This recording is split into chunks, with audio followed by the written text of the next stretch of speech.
Okay, hi everyone. Welcome to Governing Intimacies in Lockdown. I see a lot of you are tuning in for the first time, so let me introduce myself. My name is Raina Roy, and I'm an associate professor of sociology at Wits University, where I lead a research project called Governing Intimacies. And basically, now it feels like such a long time ago, but what we had decided in the peak of lockdown was that we would start this webinar series as a way of continuing our collaborations and research on the project, which is basically looking at very broadly gender sexuality issues in the global south, specifically between India and Southern Africa. But we'd also use it as a space to reflect on the impact of the lockdown, the pandemic, obviously, on a whole range of issues, the reconfiguration of the everyday intimacies, um, power, and so on and so forth. And actually, our very first session, which had Nihama Brody, who's co-curating this series with me, and Rukmini Sen, was on this idea of the home, right? And how, globally there was this injunction to stay at home, and there was this presumption of the home as a space of safety, as a space to retreat from now the public health crisis in the public. And even then, at that very start, at that moment, including from our audiences, I think it might have been Manjari or maybe Niharika Pandit who had raised the question of, what does the home mean from a queer perspective, right? And I think, so right from the start, there was an obvious heteronormativity in the ways in which, I don't think in the ways in which we were setting up, because I think both of our speakers were aware of that, but certainly a specificity which we realized needed attention on its own, if that makes sense. And so therefore, right from day one, there was this idea of having a session specifically around thinking of the pandemic's impact on queer, trans, and non-binary individuals and communities in the global south. And therefore, that's kind of a quick background to this session, where we have three speakers as opposed to our usual, except that we're waiting for one speaker who will join us soon, I'm sure. And I'm going to introduce them to you in a moment, but I just wanted to remind those of you who are joining, who haven't joined before, of our format, which is that each of the speaker will speak to the theme of queer home for no more than 8 minutes. I'm afraid we'll have to give you a reminder just so that we're all on time. And then there's an opportunity for the speakers to speak to one another, and then we'll open up to your questions. What I'd encourage you to do, besides introducing yourselves on the chat, thank you so much to those who have, but please to use the Q&A function or even the chat function to just keep your questions coming. And Kayo, who is also curating the session with me, will collect those questions and put them forward to the speakers. So that's basically how our format goes. If you have any other kind of questions, comments, just feel free to keep them coming using the chat function. Okay, so I'm very, very excited and delighted to introduce our three speakers today. Keval Harie is an activist, writer, and an attorney here in Johannesburg. He's the executive director of the Gala Queer Archive, which is a very unusual, I think, organization, not just, I think, in South Africa, but in our context more generally, which is that it's committed. It was started in 1997, right, Keval? And its basic purpose is to sort of redress the erasure of queer experiences and lives from official archives and museums. So even though Gala has now broadened into doing more broad-based advocacy work on behalf of queer individuals and communities, its major commitment remains to building archives, which I think is just fabulous, Keval. I'm going to talk right at the end about our collaboration on Governing Intimacies, but let me first introduce Katlego Disemelo, who's trained in English literature and philosophy. Katlego has just submitted a PhD in media studies at Wits University. I mean, just unbelievable to do so under these conditions, Katlego. It's an enormous achievement anyway, but to make it to the finish line now is just utterly inspiring. The PhD is on drag performance in Johannesburg, and I'm sure you're going to tell us a little bit more about it, and I'm looking forward to hearing about that. Our third speaker, Raina Roy, is a transgender fluid woman and intersectional activist who's working for the development of transgender communities based out of Kolkata for the last 2 decades. Currently, they are the director and founding member of the organization and trans-led collective BDS Shramu Bhavana. Shramu Bhavana is a really unique organization, I think, in the context of Kolkata, but India more broadly, in having right from the start a explicitly intersectional lens and perspective. And so, looking at trans issues in terms of the intersections of class, caste, gender, and sexuality. And some of you might, from Kolkata, might know Shramu Bhavana also through their collaboration with the Amra Adbhut Cafe, which, to put it in a way that diminishes, I think, its significance, could be translated as a queer cafe, but a space which is much more of artistic collaborations, et cetera, which Raina, I'm sure, will speak to. So I just wanted to say before I let Keval speak that actually I mean, of course, it's wonderful to see you both and Raina shortly, I'm sure.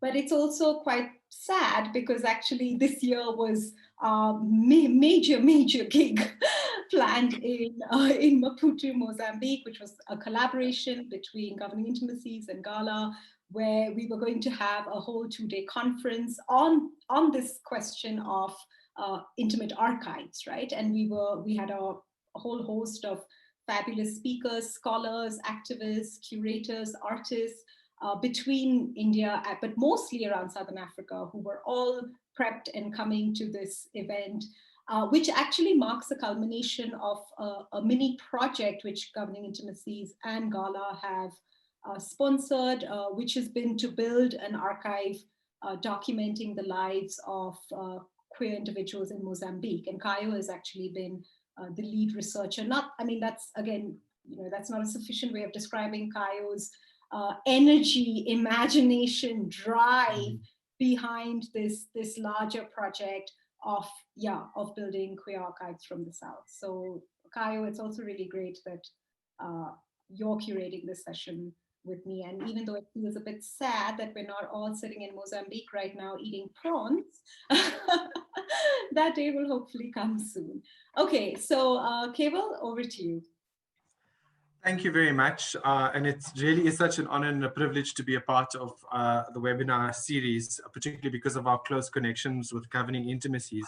I must admit, as you were speaking about this kind of dashed dreams of Maputo, it kind of like hit my heart really heavy, because I think it was not only all the work and planning that had gone into it, but just the kind of indication of where we're at, and in terms of this lockdown, whereas even though there was the kind of initial, lockdown period where there was this idea of like fear and uncertainty, I think the prolonged effect, particularly in relation to the uncertainty, is what I'm kind of grappling with. And so, thank you very much for the introduction on Gala as well. One of the projects that Gala had kind of run very much in conjunction with the beginning of the national lockdown in South Africa was kind of contemplating, these kind of great historical moments, and often how queer voices within those are either excluded or not really captured in a way that really allows for an understanding of what that experience was like. And so as an archive, what we thought we would embark on was a queer lockdown oral history project, which very much relied on our community to share their experiences of what that was like. And we felt it was important to document these experiences so that, we had some way of understanding the impact of both the national lockdown, the health impact of the COVID-19 virus, and then how those intersected with some of the key kind of fault lines which already exist within kind of queer experiences or lived experiences. It was quite interesting because we allowed it to be this process of people submitting in whatever way they wanted to their experiences. So, we asked people to do videos or poetry or artworks or just write to us. And then we also created this Google form, which initially, there was no kind of real intent behind it, apart from just, understanding what the experience was like. I know that a lot of other queer organizations within the space were also then forced to kind of create these Google documents where we just needed to,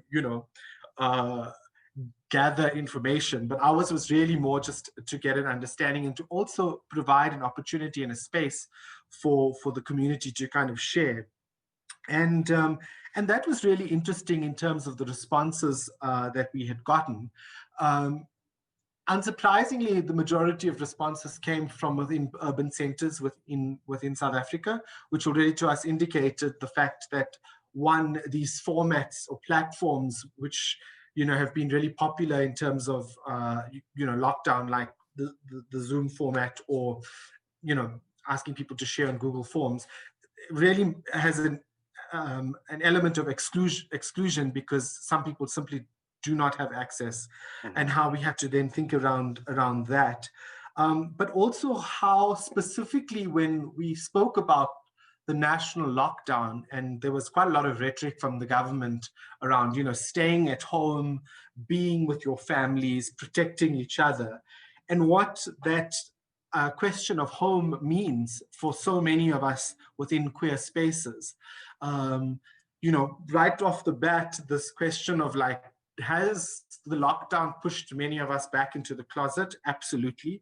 And interestingly, within the Gala Youth Forum, there was quite a lot of challenge around how, particularly students who, had kind of come back to the university life and all now living at res, we had to move back almost immediately, and what that meant in terms of, connecting and creating spaces of community. In relation to the Gala Youth Forum, we had to move the forum onto WhatsApp because that was the most accessible way of connecting.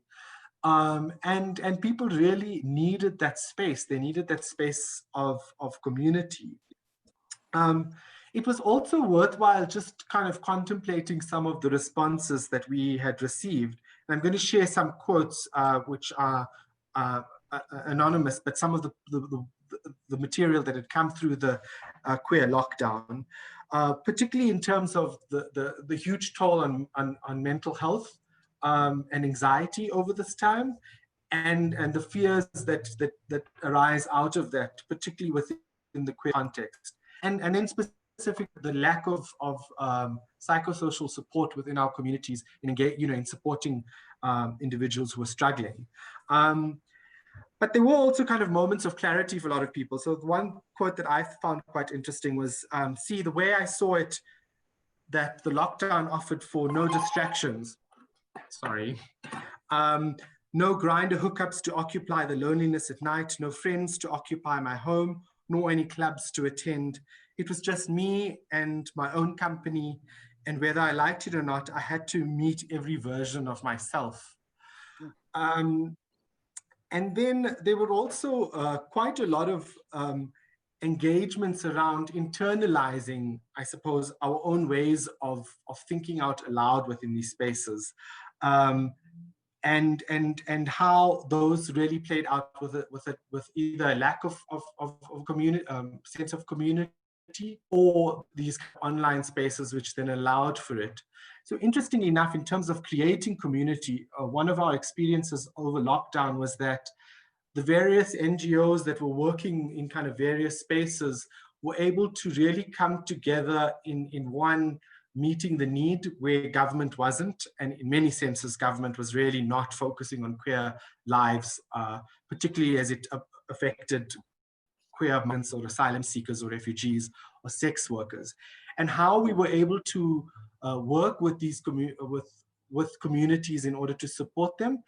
But what was also remarkable was the grassroots organizations that really, saw beyond the kind of limitations of lockdown in just trying to get to people. And that for me was quite quite remarkable in how we were able to kind of support these groups. The one group that we worked very closely with was the Fruit Basket, which is a trans-led organization that specifically supports queer migrants, asylum seekers, and refugees.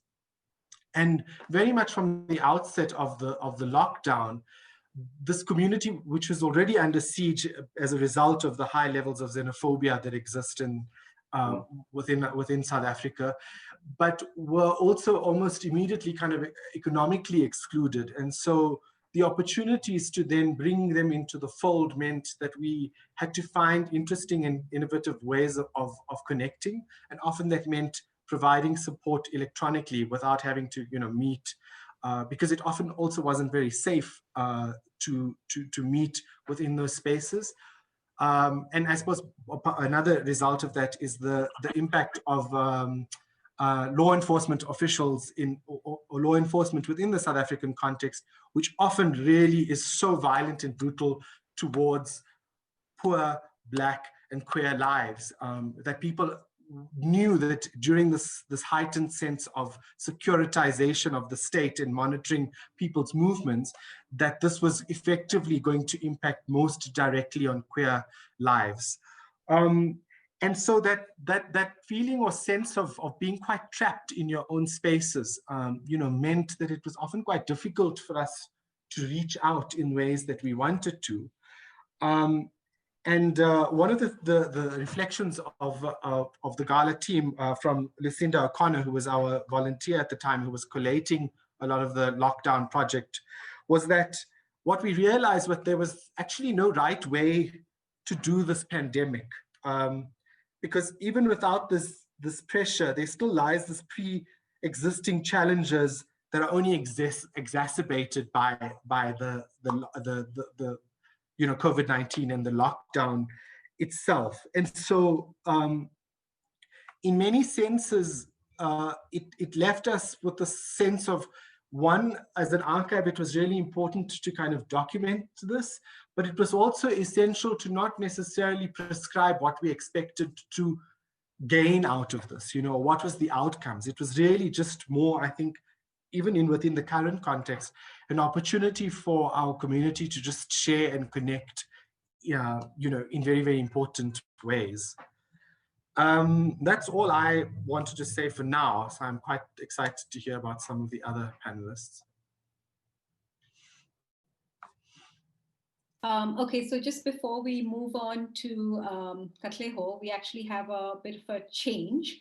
So Upasana Agarwal is joining us. Upasana, I am so grateful to you for doing this very much at the last moment. Upasana is also a part of both the organizations that I introduced to you at the start, both Shambhavana and Amravadhut, and is actually a long time, someone actually I've known for a long time, and I've learned a lot about gender and sexual politics in the Kolkata context. Upasana is a non-binary activist and artist based out of Kolkata, India. They're the creative director of Shambhavana, which I've already told you about, and the co-director of Amravadhut Collective. Actually, that's a better way to frame it. And Upasana is an extremely gifted artist who's worked with various organizations such as Asia Pacific Transgender Network, AWID, and so on. I mean, definitely, I think someone that Keval Gala should look into for some exciting collaborations in future. So Upasana is going to speak after Katlego, and thanks again for joining, Upasana. Katlego, do you want to just go ahead? All right. Thanks for that talk and welcome, Upasana. And thanks to the GI family. So I'll just get into my three provocations, which don't have a conclusion since COVID has none, right? We don't know what's going on. But in thinking about the home, I'm going to read talk my way through this. So the notion of home means many things to many different people. The idea of home presupposes notions of belonging, nurturance, and the legitimation of proper citizenship. Queer scholars have previously applied this idea to various practices of kinship. Building on this perspective, I have argued that kinship can also be thought of as a set of material and consumer practices. In my work, I've demonstrated that queer subcultural practices enable us to consider the ways in which the idea of home is more affective rather than spatial. Queer subcultures and practices quite adequately attest to this. Many of my research participants described Club Simply Blue, which was the longest running club in gay nightclub in South Africa, or in Johannesburg actually, use the proverbial idea of the home away from home in describing their participation within the subcultural context. So during fieldwork interviews and casual conversations, they use the terms such as family, mother, father, and sister to index the systems and hierarchies of kinships which constituted the House of Simply Blue. So if I can share my screen quickly. So these are the mother and the father and one of the sisters that's the blue, right? So apart from, let me stop sharing. So apart from reconfiguring what we know about ourselves and our respective places in the world, COVID-19 has upended those spaces and aesthetics of South African queer subcultures. For example, young specifically creatives of color have resorted to using technology as modes of creating kinship and performance within their homes. So again, for example, to show you another example, the Vogue nights, the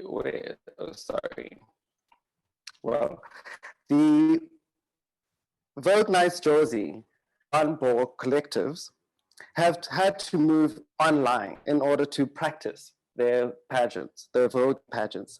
The hosts and pageant participants have astoundingly transformed their bodies and homes into new forms, thus transfiguring what we mean when we talk about the home. Living rooms, bedrooms, porches, and have thus become walkways and runways for strutting and sashaying, and thus creating kinship in virtual form, right? So when we think about, for example, I'm quite bad analogy, sorry. Oh, where am I? I'm back now. Can you all see me? But what does it mean to not have a home? What does it mean to not have a home or not have a home away from a home? What happens when one does not have the resources or the structures of kinship to create aesthetic and subcultural practices such as those I've described?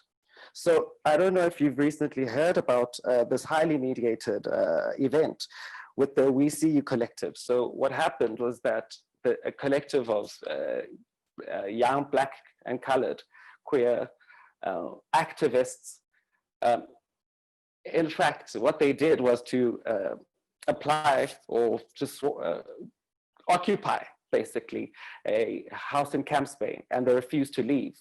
So the High Court recently instructed them to leave. So for me, what this event, or the mediation of this event or this phenomenon shows me is that, like Keval was saying, the COVID, this pandemic has really shown us a lot about the pre-existing conditions in which a lot of young Black and mostly marginalized groups have had to face and endure, really, prior to the COVID pandemic, and a lot about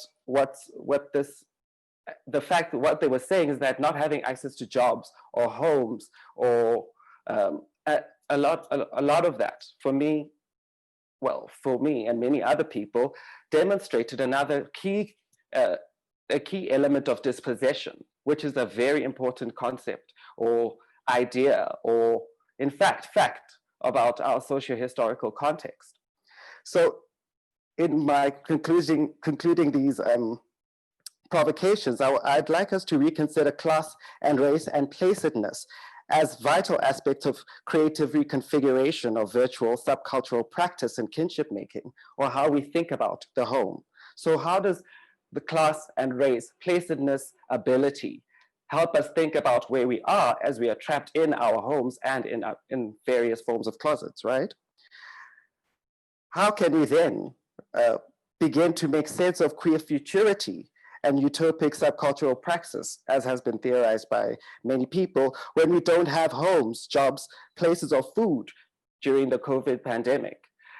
And considering the pre-existing socio-historical conditions of dispossession, how can we then figure that into our conversations as we are trapped within our homes as queer people? And I think I'll end my talk there. I hope I wasn't over time too much. No, I think you're all doing fabulously. Okay, so Raina is here. Raina, can you hear us? Hi, Raina. Raina, can you hear me? We can't hear you.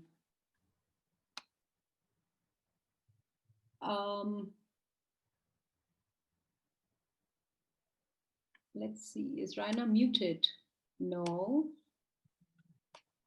Raina's not muted. Can you? Okay, I think what we'll do is, Upasana, would you like to go ahead, and then hopefully Raina will be able to join? Or is, oh, I can see Raina's muted now, so then maybe it is working. Raina, can you try and unmute? Or can I do that? No.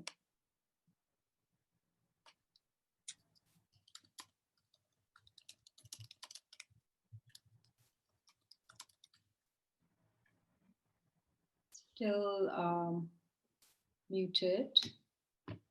But I wonder if Raina can hear us.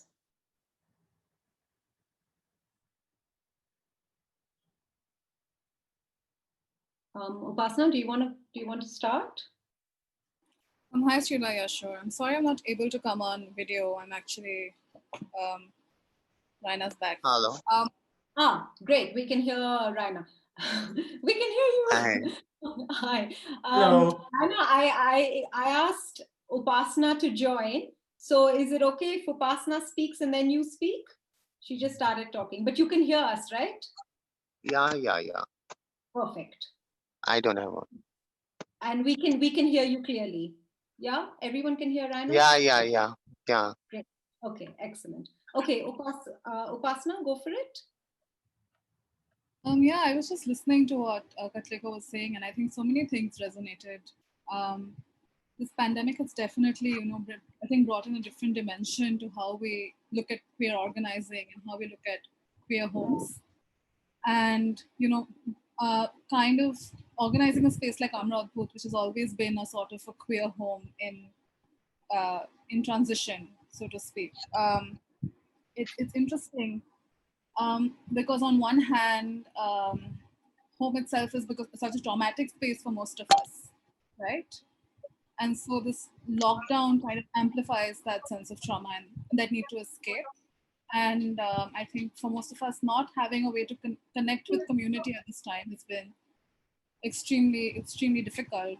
So yeah, on a personal level, I think it meant feeling more and more isolated. It still feels like March happened yesterday. I don't think any time has passed. I look back and everything has changed. And in that sense, there's this kind of dissatisfaction, and you also kind of forget the community that you built. You forget that there is an alternative to this seemingly never-ending, purgatory almost, so to speak.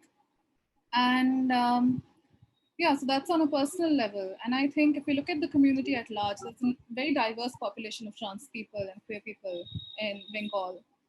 And a lot of them don't have the option of a lockdown either, right? Because there still has to be, you have to earn. And if you go out in Kolkata in the streets right now, despite the rising cases, it's completely crowded. You can be stuck in traffic for 4 hours, which is a regular non-pandemic day. So how many people actually have the right to kind of self-preserve and to kind of keep themselves safe? So what we have been doing at Shama Bhavana is we've been providing essential services.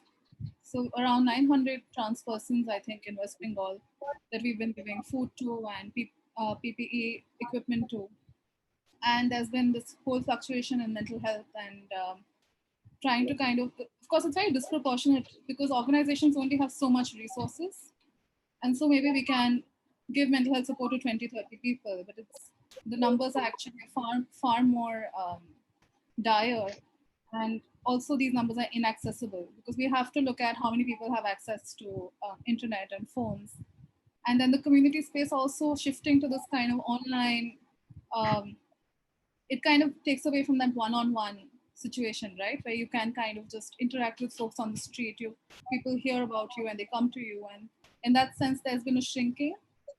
But also I think one of the positives is that having reached out to perhaps a population that we hadn't before, there's been more interest that, okay, there is a post-pandemic that we can look forward to. And in this post-pandemic situation, there are more persons who are now interested in organizing, who are interested in being part of a larger statewide community and not just existing in these pockets. Yeah. And in Amra Booth, for example, we have been giving shelter, so people have been fluctuating. There has been cases where we have seen, say, folks have walked 10 kilometers because there's been no transport to just kind of come and find safety for maybe a few days. And it's interesting because I think Katlego spoke of utopias and futurisms, and we have been doing this entire year was supposed to be dedicated to something we call Imagining Utopias, where we kind of reimagine trans and queer ancestries and dream of possibilities and futures that we can have together. And it's very telling that it's kind of tied in with this pandemic context. Yeah, I think that's all I have to say. If Raina would like to take over, that would be great. Yeah, thanks so much, Upasana. Raina, go for it. We can hear you. Thanks. Yeah, just a minute. Yeah, the thing is, what happened in pandemic that within one night the government has declared that lockdown, and after that so many issues happen. And one thing is that hope you know that 90% of the transgender community and non-binary people of uh, within our within our even LGBTIQ. Oh, sorry. Raina, it's muted. Yeah, it's back now. Yeah. So, the thing is, there are lots of things happen. That even trans who are in with migration issue, trans studies issues. There are lots of various kind of double oppressive situation trans people were in. So the thing is, one day we got a call and just told they just told us um, that let's please do for something and ask that even we don't get food, that everyone work has been stopped. So within 2 or 3 nights, me, Upasana, and few of our group member like Amrita, I think, yeah, Amrita and all. So we had a phone conversation and we started to create crowdfunding. Through this crowdfunding, we started to provide ration, and that was the time, at the beginning of the lockdown. Everything was unknown for us, and queer and trans community. Lockdown did not affect uh, every every population of India the same way, and even within the LGBTQ spectrum, it's also did not affect that the same way, what we saw in the lockdown, the hunger, the real cruelty of the family. And because this is important to understand that most of the trans people, trans sex worker, trans dancer, with migration issues, and trans Dalit people, all these people has been, accepted in their home for the financial support. They are earning money from the society by their own community, that community um, community rituals and something like that, and they give that money to provide those family who actually objected from from the childhood, that from where the domestic violence has been started. So certainly it was been stopped, and then again the violence and torture have been started. So as per Upasana said that the mental health situation of the community was too much, too much down. And what we started to within the lockdown, it's really really dangerous thing happened, that one Amphan disaster happened in West Bengal, and there are lots of villages have been destroyed. Even some have now started to giving right giving providing relief to them, and the situation, and people become homeless. And as we know, as the Srila knows, that Amravati is become a full packed up shelter home nowadays. And and it is very unfortunate that the economic situation all over the world has been changed, and Indian Indian GDP running on in minus level. That is, and within the pandemic, there are lots of uh, there are lots of uh, there are lots of that uh, that most political thing happening. There are lots of real changes, that we got to know that Transgender Act 2019 uh, has been changed, and we did not had any option to fight on street, and to protest against it on the street. That was like very much a regressive act, for the transgender community, and started to file petition on the online and all over the world, all the way. In every way, what we face that uh, all the trans, especially I will take that trans activist people that take an initiative to provide the press and public can be huge part, and Namra Adbhut given us always that kind of support, which is never forgettable. Until now, we are running through on this with this crisis. So the thing is, um, the unemployment uh, issues and all this thing, and and for the earning thing, people, if you come Kolkata and see that the situation is as well as normal, and people were when asked, and I don't know how many people use sanitizer. So there is three guideline, told by our doctors. That is, one is social distancing, one is wearing mask, and one is sanitizer. So everybody wearing mask and doing every general work where which that and everything happening again. So we don't know the situation the um, of the future of our community. But if you talk about queer home, so we need to create an alternative home. You know that is important to understand. I think that's all. If I will remember anything later, then I will. Thank you, Raina. I see we've had one question in, but I just wanted to give Katlego and Keval the opportunity maybe to respond to Raina and Upasana, because so much of it, I mean, they already said like how much of our context here resonates, but I just wondered how much of it resonated to you, and if you wanted to say something quickly on that, or we could move to the discussion. Katlego, you're nodding, so let's start with your thoughts. It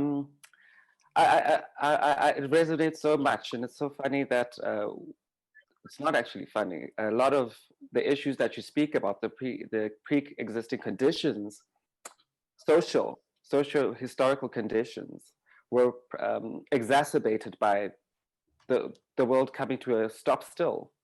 So, but before I get into that, I just want to thank you, Upasana and Raina, for the intensely wonderful work that you're doing and the self-sacrifice that it takes to create a queer home for people who are already doubly marginalized for their queerness and being usually outside of the sphere of queer normality, whatever that oxymoron might mean. So thank you very much for your brilliant work. It's complete. Another thing that resonates is the fact that a lot of sex workers are donating or giving money home, so that the work that the little that they have has to be donated at home. So that already queers the normative, heteronormative sphere of home, right? So that's really captured my not imagination, but my thinking there. But thank you so much for your brilliant work, especially for the migrant sex workers. This is brilliant work that you're doing, very important. And as much as we don't know what's going to happen, I think that's what we can rest assured in, that the work that you're doing is really important. Yeah, that's it from my side. Okay. I mean, I can only echo what Katlego's so eloquently put, but in both picking up on what Upasana and Raina were talking about, which we saw a lot of, particularly in terms of the support that was needed, was the need for members within our communities, particularly sex workers, to still earn during this time, and you know, given the precarities as a result of the kind of lockdown and how police were kind of using this opportunity as an opportunity to really, you know, just enforce such brutality and violence, particularly on sex workers. One of the biggest challenges for us at the time was, how do we go about supporting sex workers and their ability to then earn an income? And to do so in ways that you know, we're still cognizant of working within this you know, within this global pandemic, and you know, often, particularly also in relation to supporting or funding for that, it was often very difficult to then explain to donors as to why we were doing specific things. You know, so for example, one of the effective methods of getting money across to individuals was e-wallets, electronically, which is the safest and most effective ways of doing it.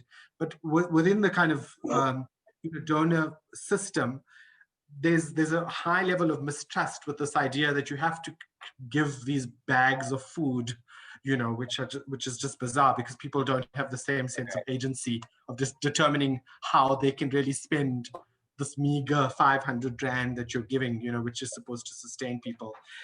And thankfully there was quite a lot of pushback from our organization saying, I'm sorry, we're not putting our staff members at risk in meeting this bizarre requirement. And secondly, you know, when individuals seek out assistance or support, the immense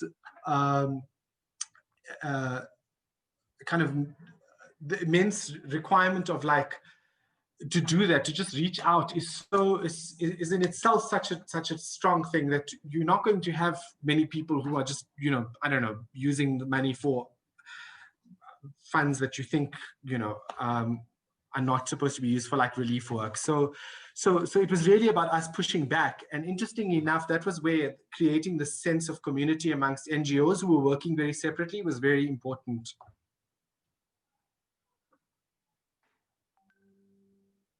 mean, I'd really be interested in hearing Raina and Upasana reflect on that, but I want us to move to the Q&A. But just to say, it's just so striking that, you know, grassroots organizations are not only doing the work for the communities that they've already done, but are basically providing essential services at this moment. I mean, it's just extraordinary, isn't it? And even then, one has to sort of justify that work to funders and funding circuits.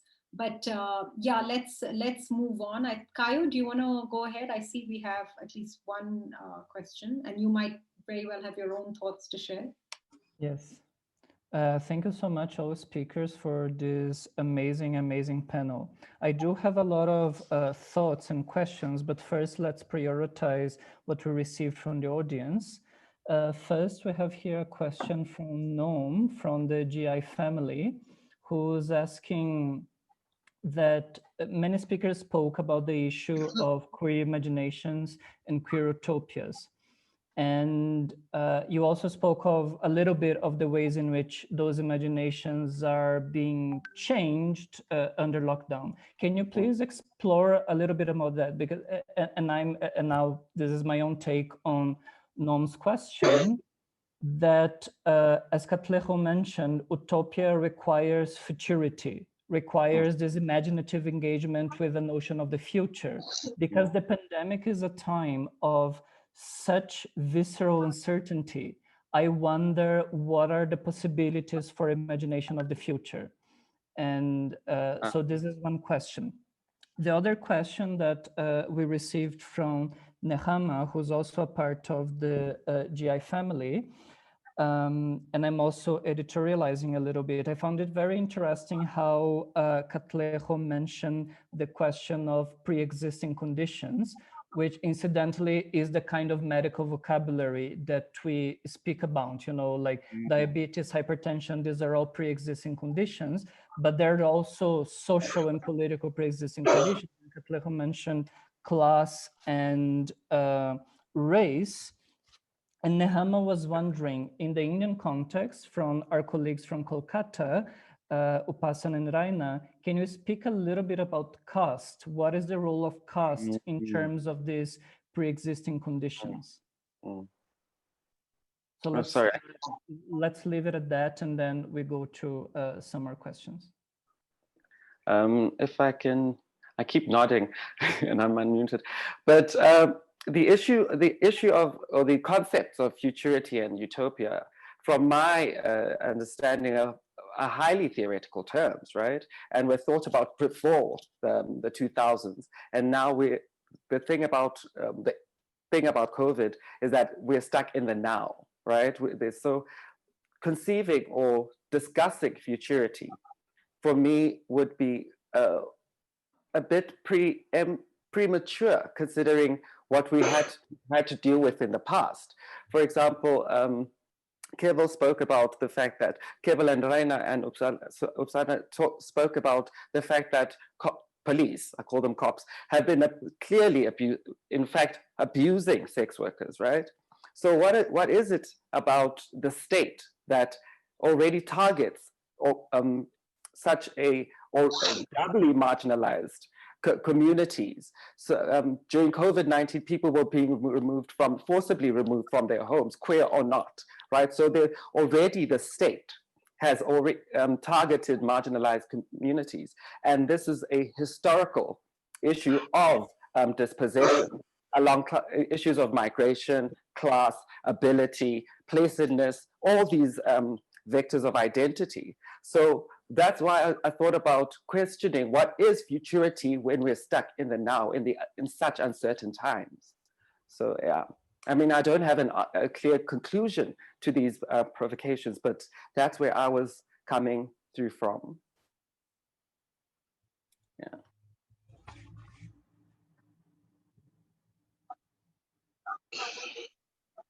So who wants to go now? Yeah, this guy.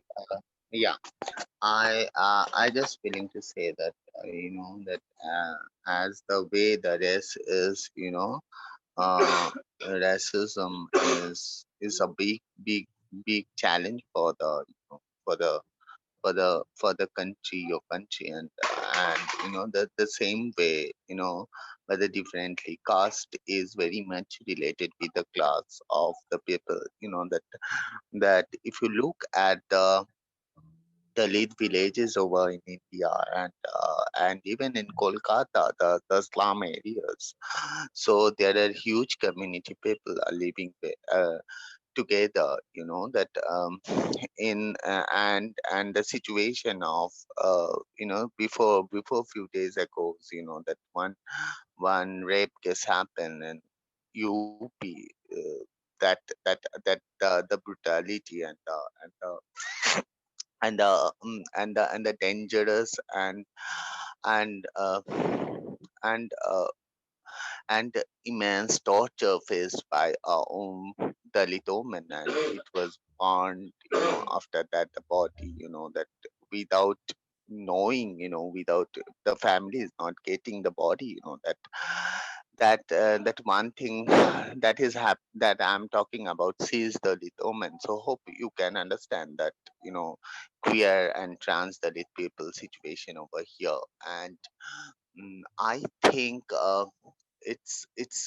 Dalit issue is very much related with the class issues. And most of the Savarna, who are not non-Dalit, and the Brahmin people, occupy entire privilege of the society. So the thing is, there is need to understand the the technique of our socio-economical, cultural, and the gender context in India.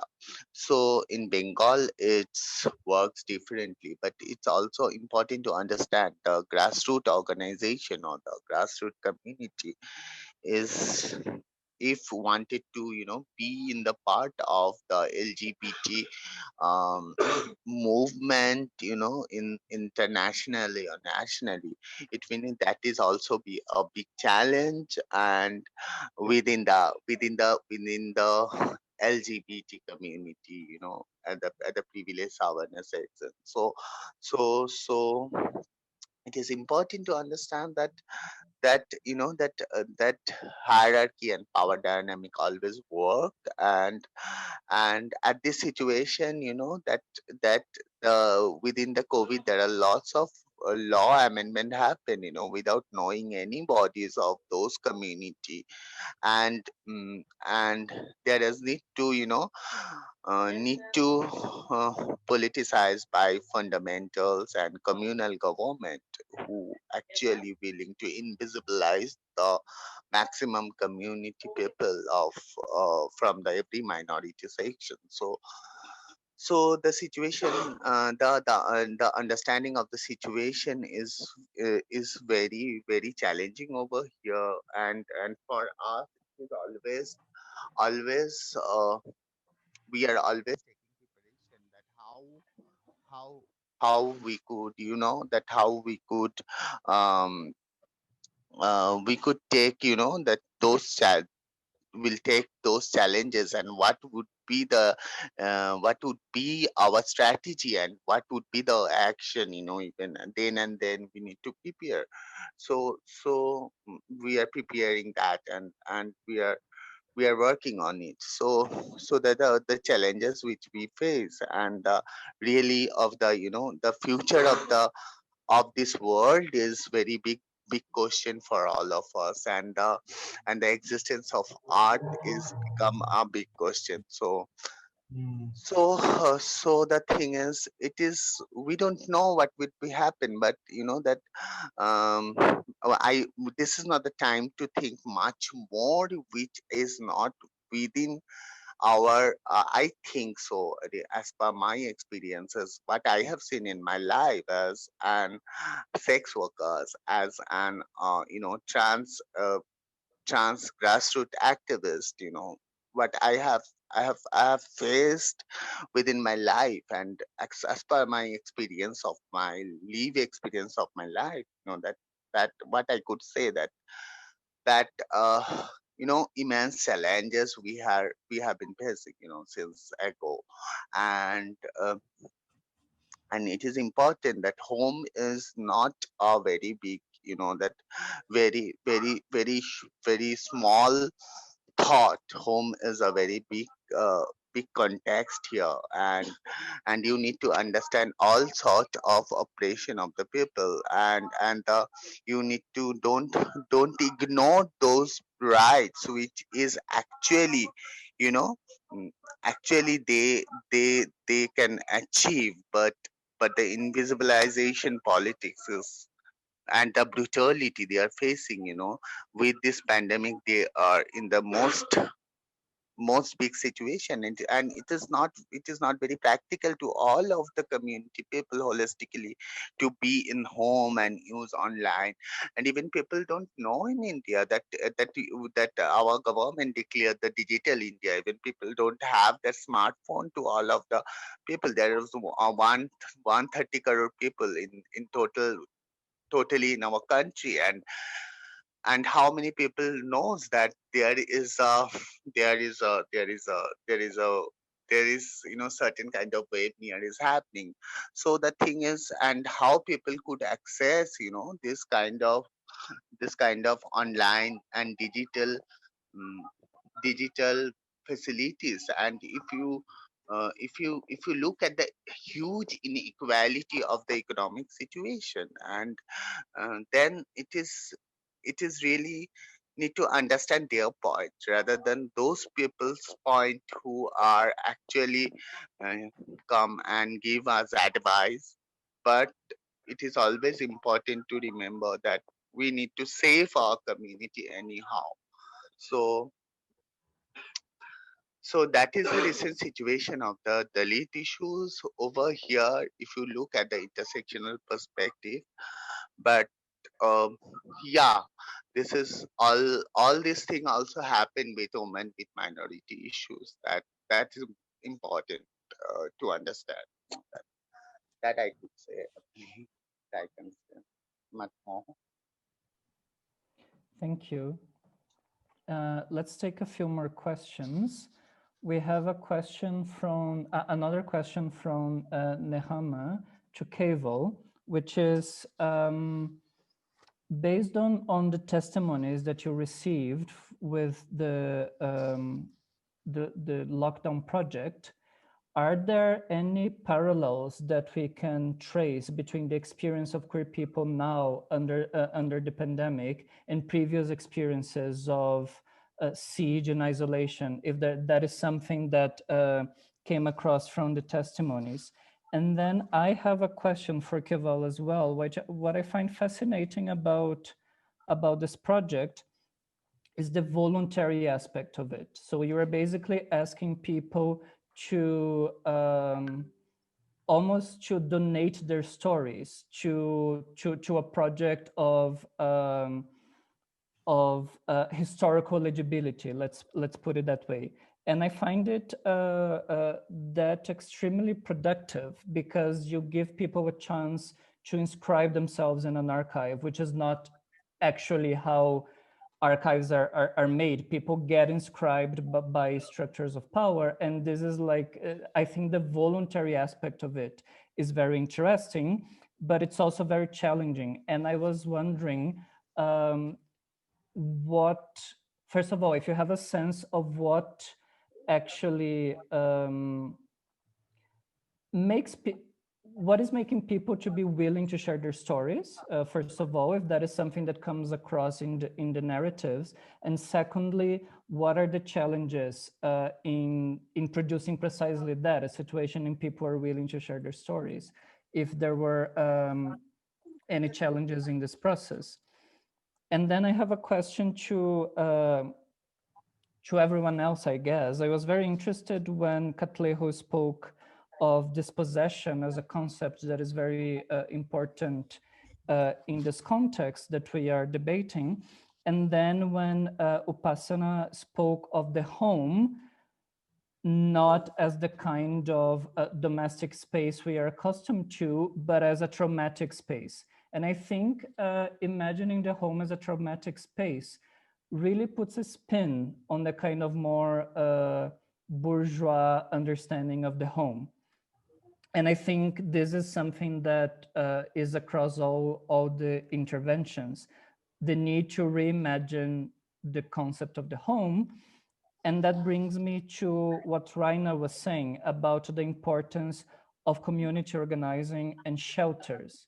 And I was wondering, what would that mean to kind of put the home aside and think of the community shelter as a space of belonging and not the home, if that makes sense.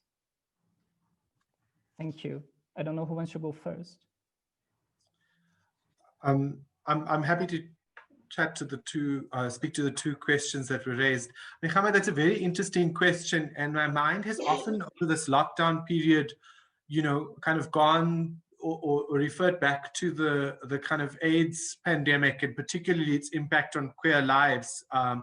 Pretty much very early on, where there were just large numbers, and this is very well documented in the archive of like large numbers of men who were just dying without one knowing what the impacts were. And then once we knew what the impacts was, it very much became this gay disease. And so the response was far from this idea of a global response to protecting everyone, but very much putting it to the side and kind of trying to draw some parallels, particularly in terms of the experiences of exclusion,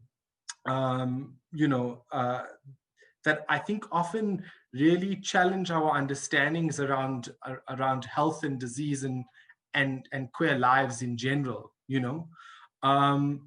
and interestingly enough, even within the kind of African context, one of the big responses from conservative circles was that, oh, we're experiencing this COVID because, or South Africa has high levels of COVID because of the gays, or, and the kind of politics around that. And so I suppose what was really important for us in then documenting this was also to kind of show that even when our community experienced loss during this pandemic, it wasn't as a result of people contracting COVID, but it was rather the kind of continuing fault lines of violence, substance abuse, mental health, and all of these dynamics, which we were still grappling with, which in so many senses made the deep sense of loss so much more acute and difficult to kind of bear within this experience. I mean, it also personally made our work really, really challenging. And then from that to flow into Kayo's question, I think why people really felt the need to share was, one, I think as a community archive, we've worked very hard on creating a sense of trust with the community. So we weren't asking people to do, to share something where they didn't know what was going to happen to this. And I think because Gala had, in its physical sense, is very much open to the public, but also the center for a community. I mean, I hate the idea of speaking of a safe space because it means so much about what isn't a safe space. But in many senses, the Gala, the physical office, was very much a safe space. And so when that was lost, I feel like the lockdown project offered people an opportunity to share in a manner that's quite safe. And it's why we are very critical and think very deeply around the way in which we ought to share, experiences of the lockdown. So I don't know if that answers the two questions.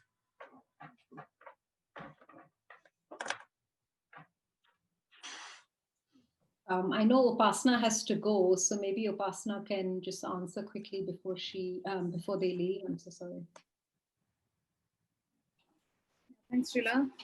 Yeah, I think when you brought up home, what comes to mind is that we're not thinking of like a home and elsewhere being these two dichotomies. I think both are very traumatic spaces.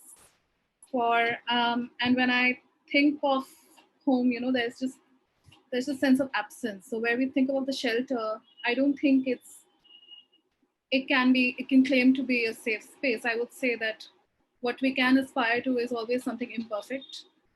And yeah, I think these structures also, even in queer families, our chosen families, there's a replication of an existing very toxic system that we grew up with, and all that we can try to do is be better, and that's all. It's very much a work in progress always.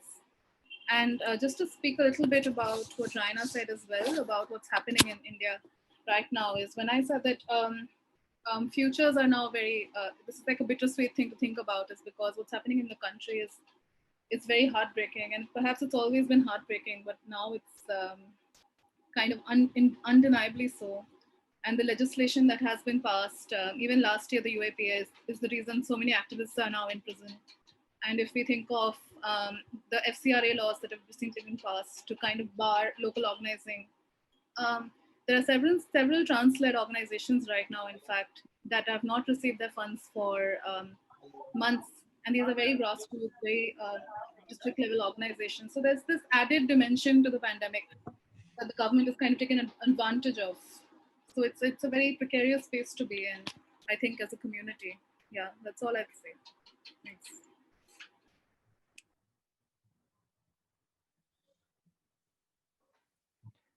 Katlego, would you like to say something? I think I've learned quite a lot, so I'm a bit blown away from this discussion in terms of the parallels, right? And the implications of similarities that we've discussed here. But again, to respond to your provocation about thinking about the home outside of middle-class bourgeois, ergo whiteness, white suburban identity, and also like trying to destabilize this idea of what is safe and what is not, because the home is supposed to be safe. It's supposed to be suggest the idea of belonging and comfort, whereas the truth about this, well, not the truth, but what has become evident in the spread of this pandemic, especially in the global South, is how unsafe many people have been. Right, and like Upasana was referring to the precarity of queer lives, which were presumed to be legislated already, included, assimilated already, right, by the state. But then the vectors of identity embodied experience has always shown that to be nothing more than ideological gesture. So I think a lot of the ways in which we can rethink the home outside of the way the space, right, the material space, is to think about it, as I was suggesting, as a set of grassroots practices, as our colleagues in India are showing us.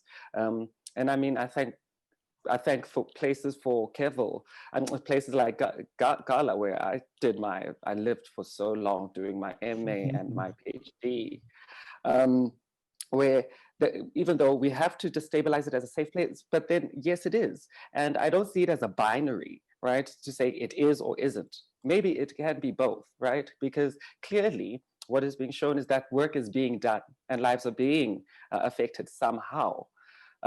So the home is itself, like Raina was saying, not just a small issue or a small concept. It is always a mutating concept or set of concepts, set of practices that we always have to reconfigure, rethink outside of our own privilege, right? And I really, really thank Raina's intervention by saying that we have to think about it from an intersectional point of view and rethink it rethink what intersections mean, not intersectionality, but intersections mean within and without the home. Yeah, I think that's.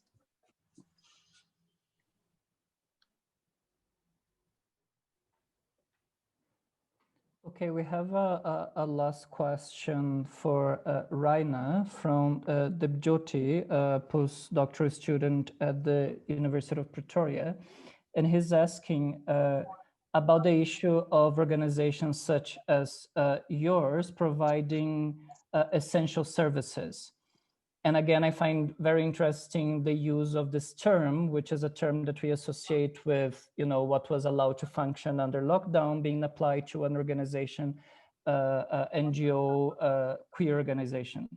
So in providing essential services to the community in Kolkata, what were the main challenges that you were facing? And specifically, if what is the impact of the festivities that are happening in Kolkata right now, which for those in South Africa who are not aware, right now in India, in Kolkata specifically, there is the Durga Puja, which is a very big popular festivity. So this is all that we came to associate with danger under kind of lockdown protocols, because we're talking about a bunch of people on the streets moving around and all that. And if the situation has affected trans people in Kolkata who are stuck without work and without a home.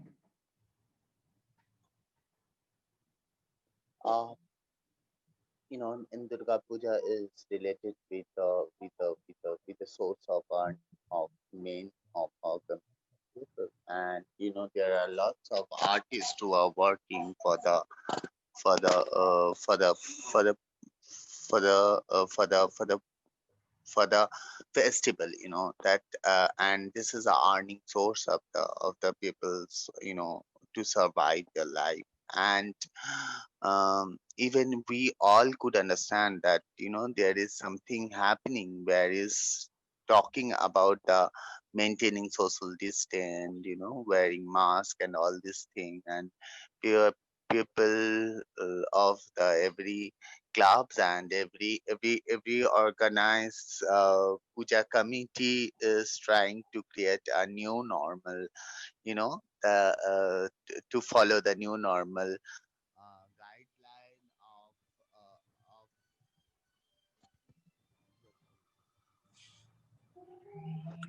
I'm sorry, it's internet is disturbing. So the thing is, there were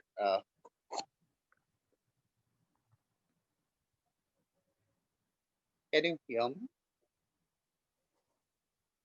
Okay. So the thing is, we just what we need to think that that uh, that when the state is not taking any responsibility for the any of our uh, any of our daily daily essential needs to survive and all this thing, and people just to um, taking risk, and mm, they are in that situation that let's happen something, at least that we either we will die, and the value of queer health, and the trans of and the trans grassroots community's life. If we look at the nature of the community, trans community, the trans beggar becomes straight to collecting money on the base of puja. And the people who came to see the sculpture of the goddess Durga, and there are huge crowd happen, and we are scared what would be the situation after the Durga Puja, which is really horrifying. But it is important to understand also, then uh, is there any government alive, or to support, to think, to take the responsibility to fulfill the basic needs and the basic essential things of the nation, or other, when we heard about the Atmanirbhar Bharat, that mean that self to create your self esteem or self confidence to survive your life when the government is telling like this way. So I am very confused to answer of this question, but historically is always been happen, after basically after the white British colonization, that the trans people faced, immense kind of torture from the society, even from now at the situation of bourgeoification or bourgeoisation, what we are looking at this time, that we are going to a very dangerous way, you know that we know fascism arising all over the world. And when we started to protest for different uh, amendment of law, which actually not support to our community, not support to make any kind of minority people, rather than to exclude their own identity and one own voice. And even if you know about the NRC and all this situation and all this movement, which had been stopped for the for the cause of the lockdown of COVID-19 situation.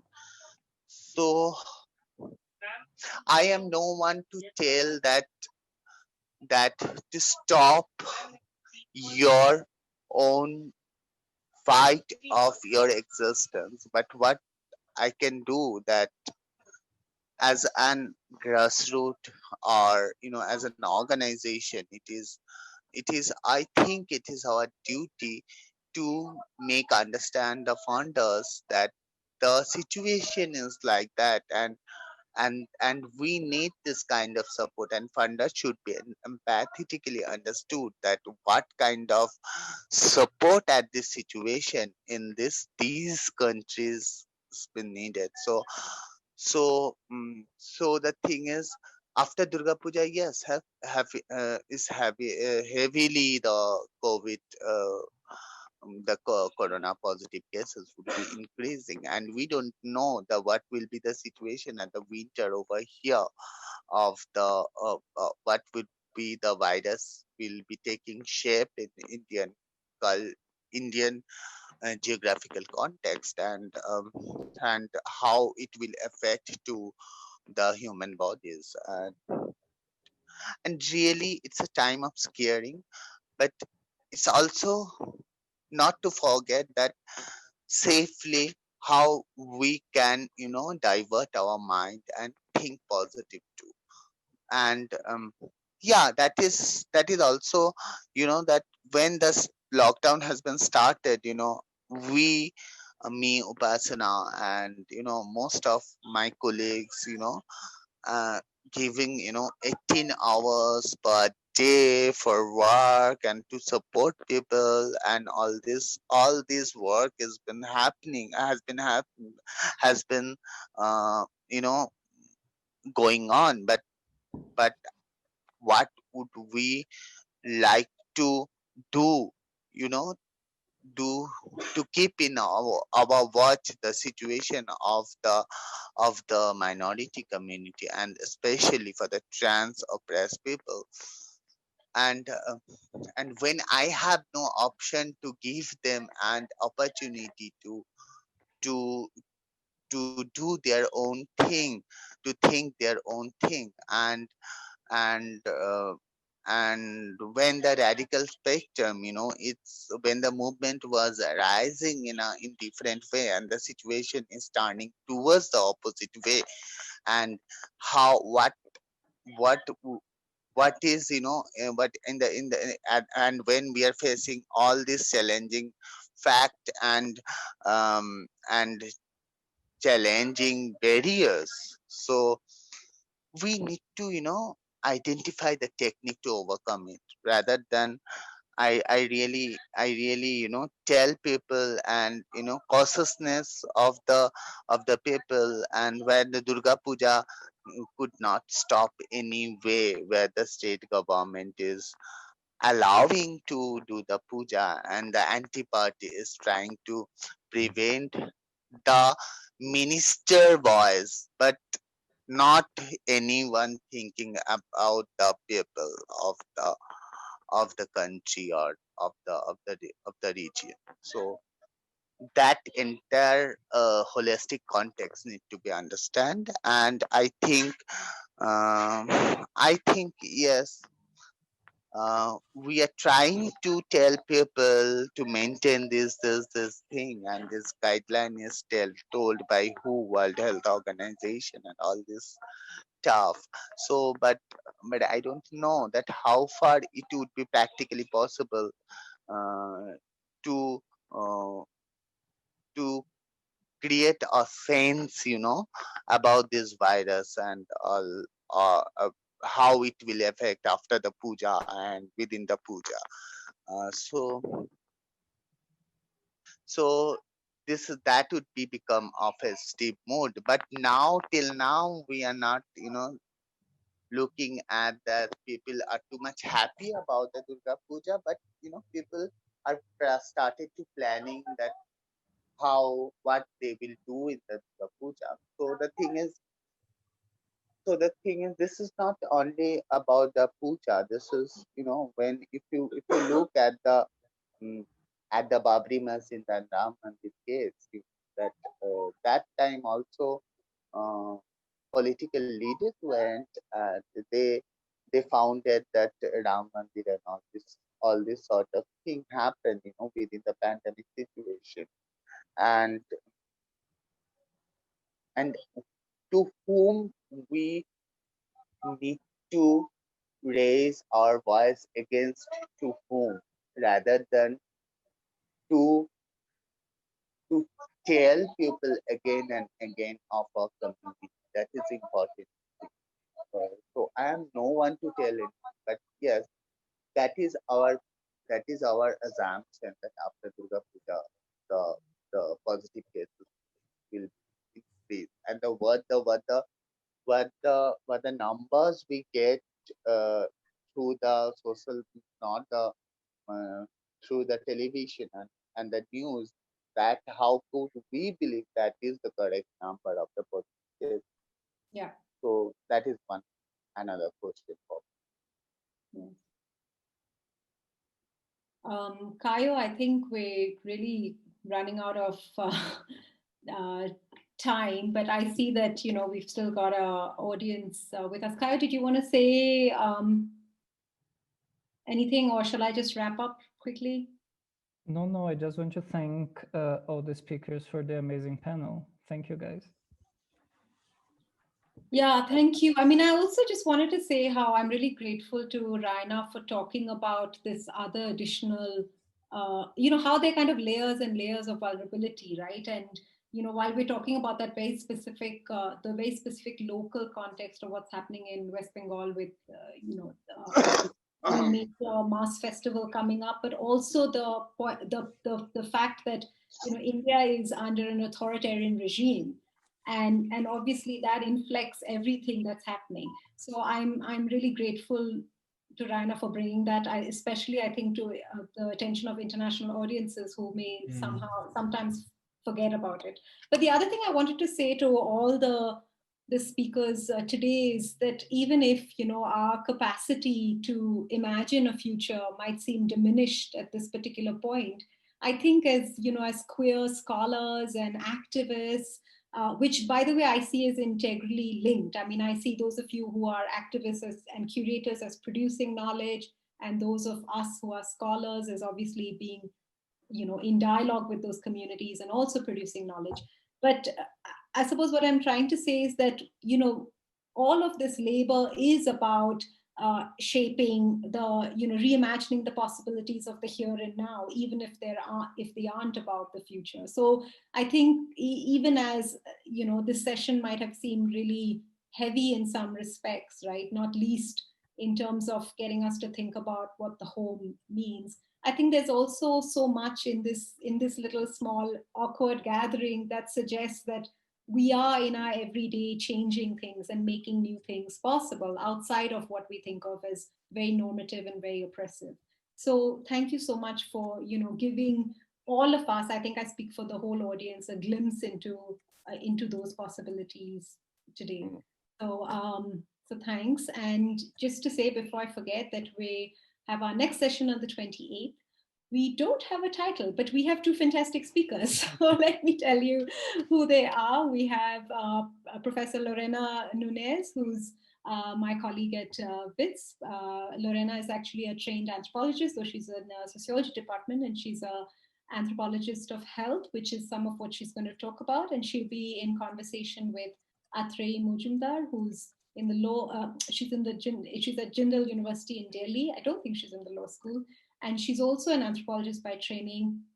And she's going to talk about spirituality, I think, broadly. And we're going to come up with a fantastic title for that to lure you in, but please do put it in your diary. And thank you so much. Sorry for going over time, as always. And we'll see you on the 28th. Thank you so much to our speakers. Thank you. Thank you. Thank you to all of you.